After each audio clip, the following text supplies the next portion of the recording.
로마서 6장 8절에서 14절입니다. 우리 신약성경 247쪽이 되겠습니다. 제가 봉독해 드리겠습니다. 만일 우리가 그리스도와 함께 죽었으면 또한 그와 함께 살 줄을 믿노니 이는 그리스도께서 죽은 자 가운데서 살아나셨음에 다시 죽지 아니하시고 사망이 다시 그를 주장하지 못할 줄을 알미로라. 그가 죽으심은 죄에 대하여 단번에 죽으시며 그가 살아나심은 하나님께 대하여 살아 계심이니 이와 같이 너희도 너희 자신을 죄에 대하여는 죽은 자요 그리스도 예수 안에서 하나님께 대하여는 살아있는 자로 여길지어다. 그러므로 너희는 죄가 너희 죽을 몸을 지배하지 못하게 하여 몸의 사욕에 순종하지 말고 또한 너희 지체를 불의의 무기로 죄에게 내어주지 말고 오직 너희 자신을 죽은 자 가운데서 다시 살아난 자 같이 하나님께 드리며 너희 지체를 의의 무기로 하나님께 드리라. 제가 너희를 주장하지 못하리니 이는 너희가 법 아래 있지 아니하고 은혜 안에 있음이라. 아멘. 자, 여러분, 예수님이 오늘 부활하셨습니다. 할렐루야. 여러분, 예수님의 부활이 왜 의미가 있느냐? 간단해요. 여러분, 기독교의 최고의 명절은 여러분 성탄절이 아닙니다. 여러분, 그거는 아니고 진짜 기독교에서의 최고의 명절 중에 명절은 바로 예수님의 부활하신 부활절이에요. 왜? 이 예수님의 부활은 역사적인 단회적인 사건으로만 끝나는 게 아니라 사실은 이 예수님의 부활이 결국 뭐가 됩니까? 나의 부활도 되기 때문에. 그죠? 나도 다시 살 수 있기 때문에 부활의 첫 열매가 되신 예수님을 통하여 우리가 실제로 이것을 경험하는 사실이기 때문에 그렇습니다. 그런데 그럼에도 불구하고 오늘 우리가 부활절을 맞이하면서 부활신앙을 가지는 자들이 되자라는 주제하에 좀 함께 은혜를 가지려고 합니다. 자, 우리가 부활신앙을 가져야 되는데 여러분, 부활절을 단순히 부활절을 안다, 인지한다, 깨닫는다 이것으로 끝나지 않아요. 또 그렇다고 내가 부활절을 예수님의 부활을 직접 봤다 이것이 있는다고 해서 우리가 부활신앙이 있느냐? 여러분, 반드시 또 그런 것도 아니에요. 왜? 성경에 보니까 그런 실제적인 사례가 있는데 성경 안에서도 보면 예수님의 부활을 직접 보았음에도 불구하고 부활신앙을 가지 못하는 자들이 몇몇 여러분 있었음을 오늘 성경 우리 가운데 소개하고 있습니다. 어떤 사람이냐? 마태복음 28장에 보니까 예수님의 무덤을 지키던 병사들이 있었습니다. 이 사람들은 예수님이 다시 사신 것, 죽었다가 다시 사심을 직접 사실 봤어요. 목격했습니다. 그죠? 목격했음에도 불구하고 그럼에도 불구하고 보니까 예수님의 부활하심을 보고 그가 떨고 불안했음에도 불구하고 아니 대제사장이 주는 돈, 그 돈을 받고 예수님의 제자들이 예수님의 시체를 훔쳐가고 대신 부활했다고 거짓 소문을 퍼뜨려라. 그런 얘기를 하는 거예요. 그런데 그들은 결국 그 돈에 굴복하고 말았습니다. 그래서 여기저기 흩어다니면서 거짓 소문을 낼 수밖에 없었죠. 그죠? 그래서 결국 그 소문이 오늘날까지 이르게 되었다라고 마태복음 28장에 우리 가운데 소개되어 있습니다. 여러분, 그 사람들은 비록 예수님을 안 따르는 사람들이니까 돈의 원리를 따르는 사람이니까 어쩔 수 없다 그럽시다. 그러면 다른 사람은 괜찮았냐? 아닙니다. 여러분, 예수님의 부활을 보았고 손으로 만져봤으며 40일 동안 그들과 동고동락을 했음에도 불구하고 또 예수님이 하늘로 승천하신 그 현장까지 있었음에도 불구하고 성경에 보니까 뭐라고 하냐? 의심하는 제자들도 있었어요. 이게 진짜 맞나? 우리가 꿈을 꾸나? 예수님이 진짜 예수님인가를 의심했다라고 합니다. 뿐만 아니라 여러분, 기독교에 대한 공격과 탄압으로 말미암아 불안에 떨어서 다락방에서 몰래 숨어서 주님의 약속하신 그 성령님을 받기 위하여 기다렸던 제자들의 실제적인 모습을 우리가 볼 수 있습니다. 여러분, 직접 예수님을 봤던 사람도 이 지경인데 여러분, 그럼에도 불구하고 부활이 그냥 역사적인 사건으로만 끝나지 않고 이것이 여러분 나중에 가서 우리에게 부활 신앙으로 부활을 믿는 신앙생활로 이게 정립이 되고 또 우리가 믿어지고 신앙인으로 살아가기 위해서는 우리는 어떻게 해야 되는가? 이거에 대해서 한번 우리가 생각해보는 그런 시간을 갖도록 하겠습니다. 자, 오늘 한번 묵상해 볼 구절이 뭐냐면 8절입니다. 본문을 보십시오. 사도 바울이 이렇게 얘기합니다. 만일 우리가 그리스도와 함께 죽었으면 또한 그와 함께 살 줄을 믿노니. 오늘 여기 보니까 부활을 단순히 역사적인 사건, 사실로만 끝날 것이 아니라 여러분 이 부활 신앙을 가지기 위해서 뭐랬냐? 여기 보니까 예수와 함께 죽고 예수와 함께 사는 것을 믿어지는 사람, 예수와 함께 죽고 예수와 함께 살 줄을 믿는 그 믿음을 먼저 가져야 부활 신앙인으로 살아갈 수 있다라는 사실을 오늘 우리에게 얘기합니다. 여기 보세요. 만일 우리가 그리스도와 함께 죽었으면, 여러분 그리스도와 함께 죽었다는 말은 시제로 봅시다. 시제가 뭘까요? 시제가 지금 이게 미래입니까? 현재입니까? 과거입니까? 과거죠. 그죠? 예수와 함께 죽었다 그랬어요. 그러면서 그 말의 뉘앙스를 보면 또한 예수님의 부활, 다시 살아나심, 우리와 함께 다시 살아날 줄 믿노리. 여러분 예수님과 함께 죽었고 예수님과 함께 살았다는 말은 이거는 시제가 과거 시제예요. 이미 우리는 여러분 죽었을 뿐만 아니라 다시 살아난 존재라는 사실을 우리에게 얘기합니다. 그게 어떻게 가능하냐? 왜냐하면 우리 안에 하나님의 영, 정확하게 말하자면 예수 그리스도를 믿는 자에게는 성령을 소유했기 때문에 우리는 지금 부활을 간직한 영혼이라는 거예요.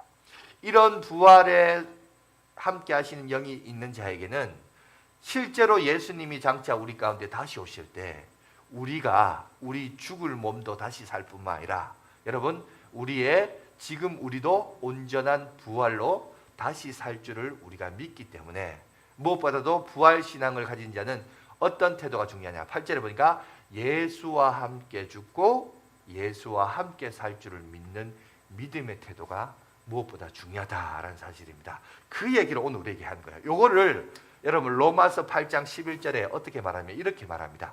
한번 보여주시겠습니까? 로마서 8장 11절을 보시면 우리 한번 다 같이 읽도록 하겠습니다. 시작! 예수를 죽은 자 가운데서 살리신 이의 영이 너희 안에 거하시면 그리스도 예수를 죽은 자 가운데서 살리신 이가 너희 안에 거하시는 그의 영으로 말미암아 너희 죽을 몸도 살리시리라. 할렐루야. 여러분 그래요. 그래서 우리가 결국 뭐냐?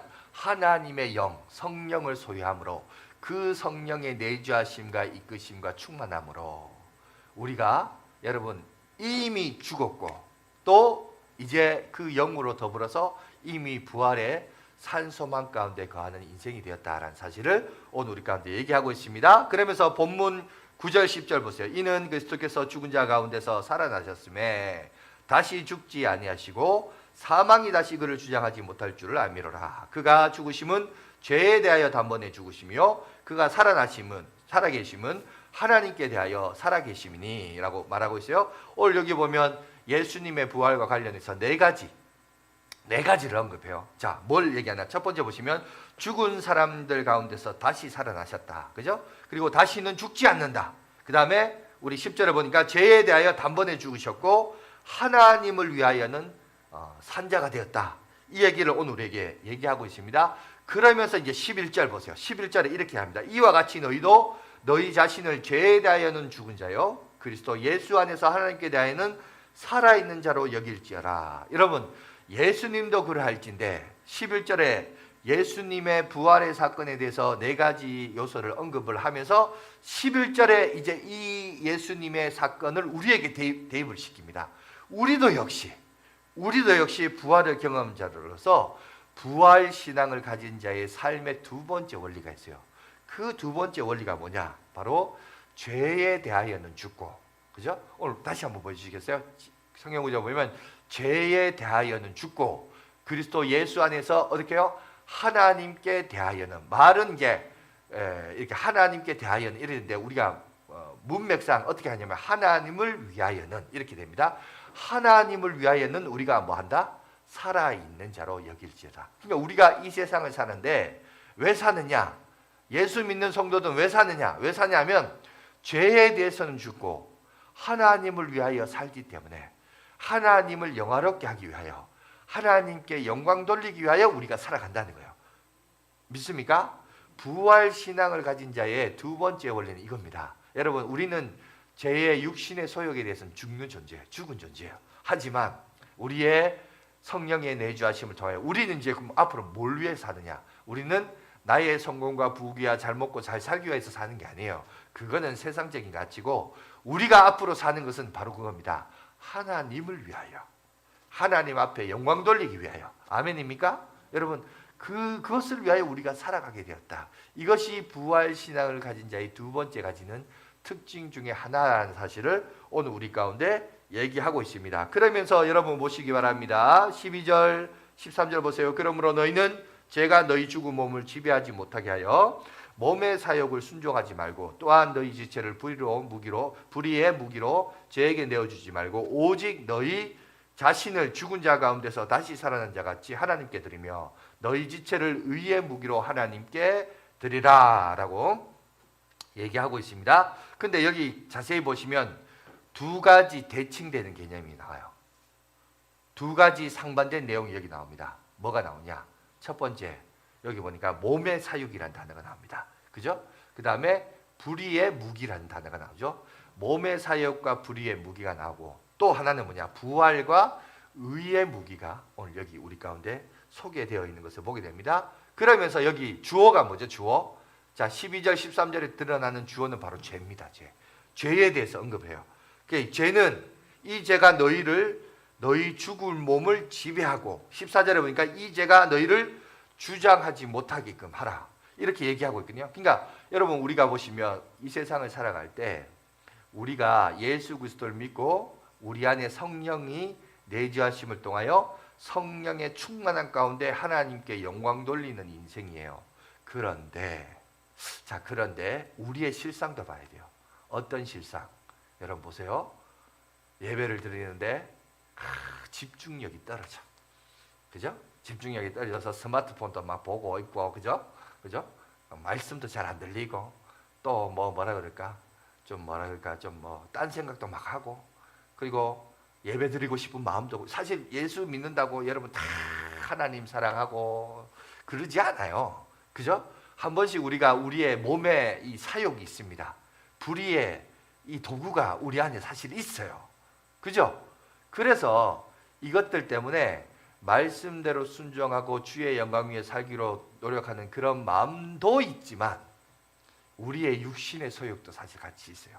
그래서 여러분, 예수 믿고 신앙생활 하면서, 이제 예수 믿고 신앙생활, 우리는 무슨 싸움을 하는지 아세요?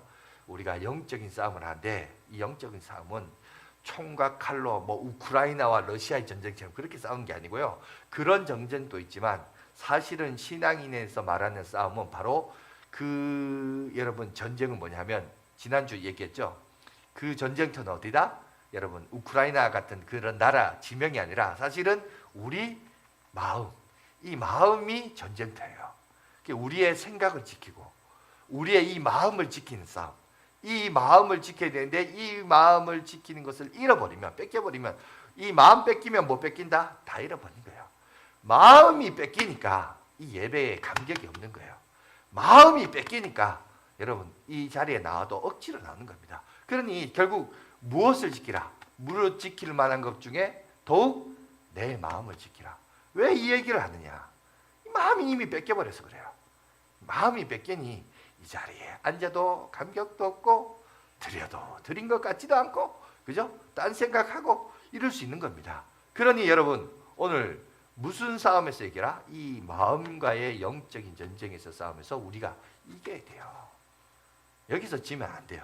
근데 문제는 오늘 성경에서 우리에게 뭘 얘기하냐면, 이 싸움, 예수를 믿고 구원을 얻고 영생을 얻는 싸움에서는 하나님의 전적인 은혜예요. 그리고 그 전적인 싸움에서 여러분, 그리스도의 구속의 역할이 2000년 전에 우리를 위하여 십자가에 죽는 그 죽음이 참 놀라운 사건입니다. 그런데 문제는 그 이후에 우리 마음의 전쟁터에서 싸우는 이 싸움은요, 주님이 하시지 않아요. 중생을 경험한 사람들은 이제 중생을 경험한 우리의 자아를 가지고 여러분, 우리의 육체의 소욕과 싸우는 싸움터예요. 그죠? 근데 이 싸움에서 우리가 이겨야 돼요. 근데 이 싸움에서 지는 사례들도 참 많아요. 그저 윤리 도덕적으로 아까 목사님 말한 대로 뭐 예배 시간 집중하는데 그 차원이 아니에요. 심지어 어떤 사람은 뉴스에도 나와요. 아니 예수쟁이가, 아니 목사가 막 그렇게 구속당하고 막 이런 거 나와요. 그게 왜 그러냐? 그거는 세상적으로 이미 판결이 난 거고 이미 어디서부터 진 거예요. 내 마음부터 지었기 때문에 이것이 육체로 드러나게 된 겁니다. 그런데 이 싸움은 누가 하느냐? 내가 해요. 주님이 하지 않아요. 중생에, 여러분 다시 말해서 물에 빠진 거 건져주면 됐지.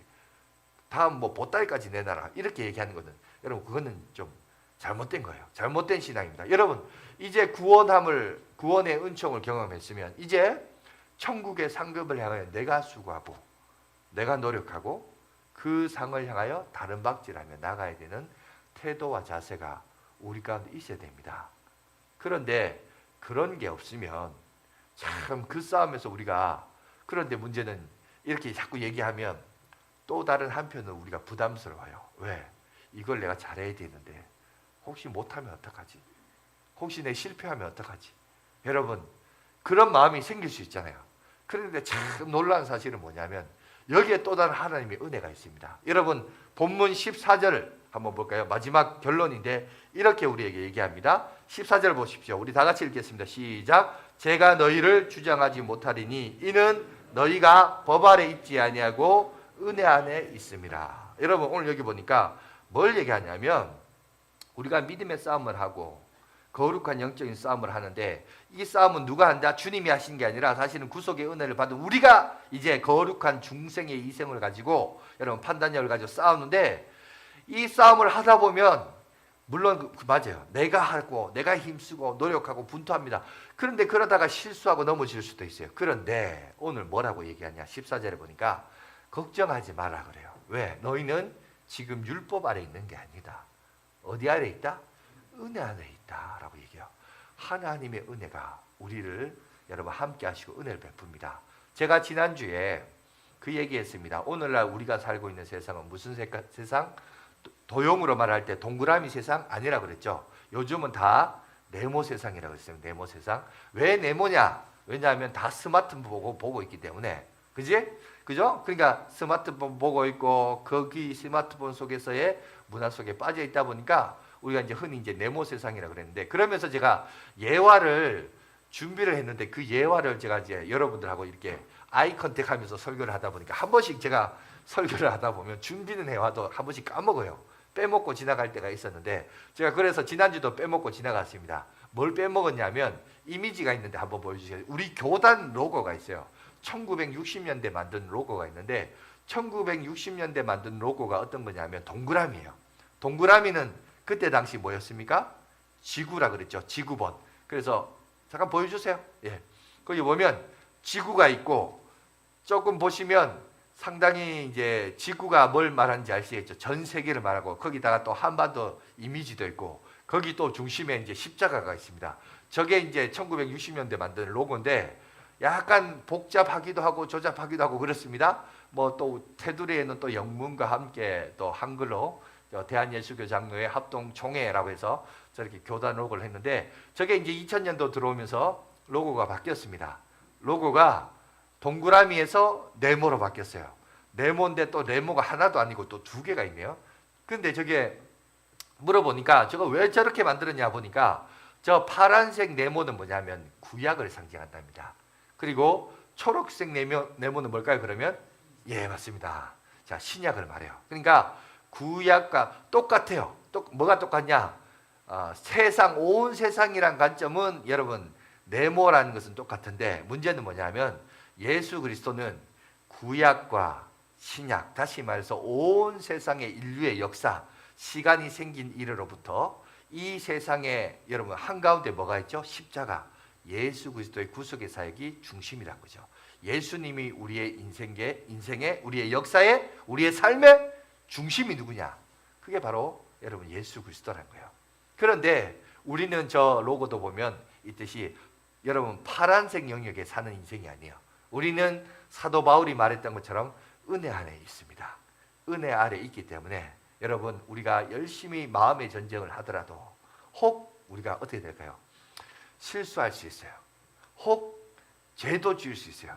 그런데 참 놀라운 사실은 세상은 그럴 수 있습니다. 네가 교회 다닌 게 기독교인이 그럴 수 있냐, 그렇게 말할 수 있지만 하나님은 그걸 우리를 어떻게 보시냐? 우리가 죄에 대하여 늘 죽고 하나님에 대하여 회개하는 심령으로 다시 살 때 하나님이 우리를 어떻게 보냐?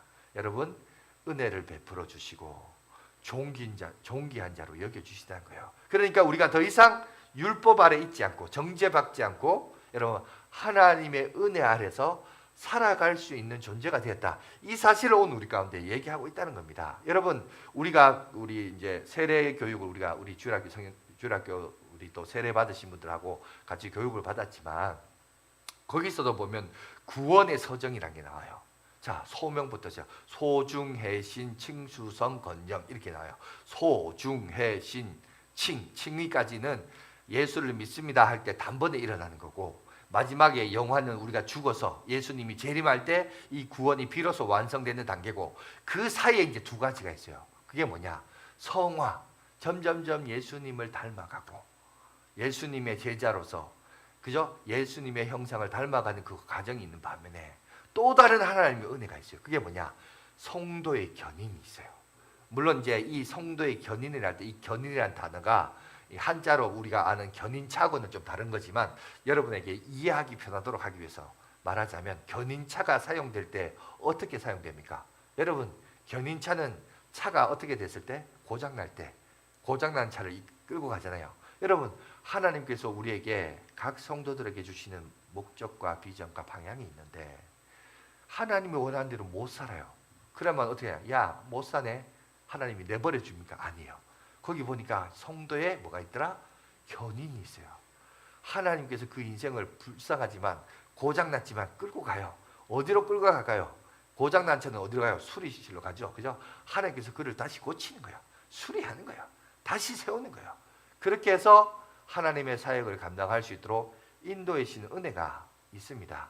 여러분, 그렇다면 오늘 우리가 열심히 믿음의 싸움을 하십시오.